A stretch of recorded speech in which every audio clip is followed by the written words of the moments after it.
нем надпись «Прямо поедешь, камень». На нем надпись «Прямо поедешь, петушарой станешь». Он пришпорил коня, едет сутки, вторые, третьи, жажда замучила. И вот видит впереди оазис. Он пришпоривает коня, быстрее к воде, и тут видит, Змей Горыныч спит. Илья выхватывает меч и на змея. Горыныч увидел, что на него что-то надвигается, вскочил, и началась битва. Бьются час, второй, третий, оба устали, еле дышат в изнеможении.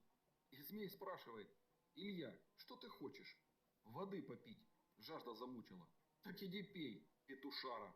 Я тебе что, пить не давал? Что ты ко мне пристебался?»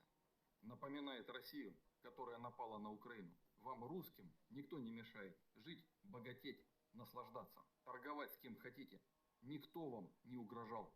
Вы напали на Украину без причины, как маньяки, потому что деду-людоеду так захотелось. Едет Илья.